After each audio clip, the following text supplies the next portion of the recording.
नमस्कार दोस्तों, एक बार फिर से स्वागत है आपका मेरे YouTube चैनल पर।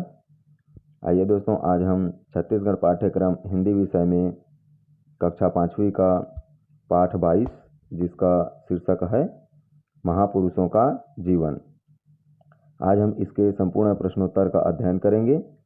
दोस्तों, यदि वीडियो अच्छा लगे तो लाइक और शेयर करना बिल्कुल न भूलें।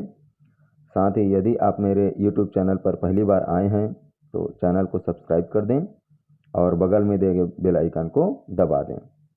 आइए दोस्तों, अब हम इसका प्रश्नोत्तर प्रारंभ करते हैं। प्रश्न पहला है, नीचे लिखे प्रश्नों के उत्तर लिखो। पहला, शाह जी कहाँ जाने की तैयारी कर रहे थे? उत्तर है, शाह जी अपने आश्रयदाता बीजापुर के सुल्तान के दरबार में जाने की तैयारी कर रहे थे। प्रश्न दूसरा है दोस्तों, बालक मोहन ने कौन सा शब्द गलत लिखा था? उत्तर है, बालक मोहन ने काइटल शब्द को गलत लिखा था। प्रश्न तीसरा है दोस्तों, निडर बालक शिवा की बात सुनकर पिता पर क्या प्रभाव पड़ा होगा?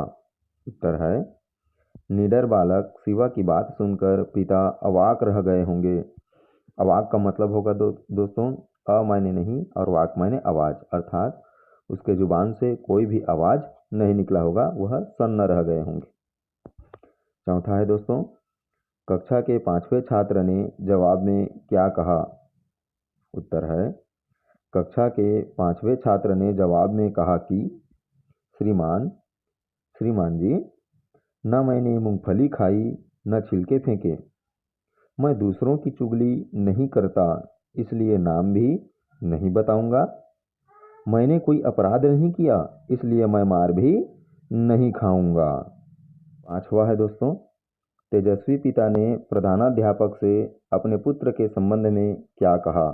उत्तर है, तेजस्वी पिता ने प्रधानाध्यापक से अपने पुत्र के संबंध में कहा कि मेरा पुत्र असत्य नहीं बोलता, वह घर के अतिरिक्त बाजार की कोई चीज भी नहीं खाता, उसका आचरण बहुत संयमित है। मैं अपने पुत्र को आपके विद्यालय से निकाल सकता हूँ, किंतु निरपराध होने पर उसे दंडित होते नहीं देख सकता। प्रश्न दूसरा है दोस्तों, किसने किससे कब क्या कहा? तुम भी मेरे साथ दरबार में चलना है, अर्थात इस वाक्य को किसने किससे और कब कहा ये हमें बताना है। तो उत्तर है, शाह जी ने अपने पुत्र शिवा से सुल्तान के दरबार में जाते समय कहा। ख है, मेरा पुत्र असत्य नहीं बोलता। इस वाक्य को बाल गंगाधर के पिता ने प्रधानाध्यापक से कहा जब बाल गंगाधर को शाला से निकाल दिया गया था। ग है, हुजूर यह अभी बच्चा है। इस वाक्य को शाह जी ने बीजापुर के सुल्तान से कहा जब शिवा ने प्रणाम करने से इनकार कर दिया। घ है दोस्तों, मैं दूसरों की चुगली नहीं करता। यह वाक्य बाल गंगाधर ने अपने शिक्षक से कहा जब शिक्षक पूछ रहे थे कि छिलके किसने फेंके हैं। दोस्तों, प्रश्न तीसरा सोचो और लिखो के अंतर्गत से है। क, शिवाजी अपने पिता का सम्मान करते थे, पर उन्होंने दरबार में अपने पिता का आदेश नहीं माना। उन्होंने ऐसा क्यों किया? उत्तर है, शिवाजी अपने पिता का सम्मान करते थे, पर उन्होंने दरबार में अपने पिता का आदेश नहीं माना, क्योंकि वे मानते थे कि माता पिता, गुरु और माँ भवानी के अलावा यह सिर किसी और के आगे नहीं झुक सकता। ख है दोस्तों, बालक मोहन ने अध्यापक का इशारा पाकर भी नकल नहीं की। यदि तुम मोहन की जगह पर होते तो क्या करते? उत्तर है, यदि हम मोहन की जगह होते तो हम भी वही करते जो मोहन ने किया था।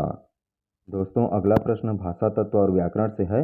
प्रश्न पहला, नीचे लिखे शब्दों और मुहावरों का वाक्यों में प्रयोग करो। पहला, कोर्निश करना अर्थात झुककर सलाम करना, प्रणाम करना।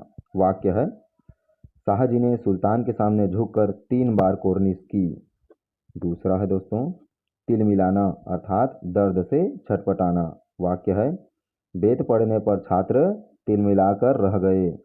तीसरा, आंखें तरेरना अर्थात गुस्सा करना। शिवाजी के प्रणाम नहीं करने पर उसके पिताजी ने आंखें तरेरी। चौथा है सन्न रह जाना अर्थात अवाक हो जाना। वाक्य है, शिवा का जवाब सुनकर उसके पिता सन्न रह गए।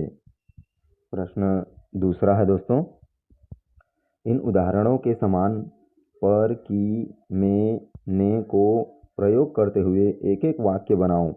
उत्तर है, अर्थात हमें इन कारक को लेकर के वाक्य बनाना है कारक चिन्हों से। पहला है, चिड़िया पेड़ पर बैठी है। दूसरा, यह चाबी गाड़ी की है। तीसरा है, भक्त मंदिर में आए। चौथा, भिखारी ने पैसे मांगे। और पांचवा है, अभिनव को कैरम खेलना अच्छा लगता है। प्रश्न तीसरा है दोस्तों, निम्नलिखित शब्दों में से स्त्रीलिंग और पुल्लिंग शब्दों को अलग अलग छांटकर लिखो। दोस्तों नीचे जो सीसी, मेंढक, इलायची जो शब्द लिखे हैं, इनमें हमें छांटना है कि कौन सा शब्द स्त्रीलिंग है और कौन सा शब्द पुल्लिंग है। तो दोस्तों यदि हमें इन स्त्रीलिंग और पुल्लिंग शब्दों को छांटना है तो हमें तो पहले स्त्रीलिंग और पुल्लिंग क्या है ये जानना पड़ेगा। तो दोस्तों ऐसा शब्द जो स्त्री जाति का बोध कराए स्त्रीलिंग शब्द कहलाता है, और जो पुरुष जाति का बोध कराए वह पुल्लिंग कहलाता है। इसको आप व्याकरण में पहले अच्छा सा पढ़ लें, उसके बाद फिर अभ्यास भी कर लें। दोस्तों यदि वीडियो अच्छा लगे तो वीडियो को लाइक और शेयर करना बिल्कुल ना भूलें। इसी तरह कक्षा 5वीं और 8वीं के हिंदी के सभी पाठ का वीडियोस देखने के लिए मेरे चैनल को सब्सक्राइब करें और बगल में दिए गए बेल आइकन को दबा दें। आइए दोस्तों अब इसका उत्तर देखते हैं। स्त्रीलिंग शब्द है सीसी, इलायची, मोटी और घास। बाकी जो बचे शब्द वह पुल्लिंग शब्द है मेंढक, युवक, बूढ़ा और मुहल्ला।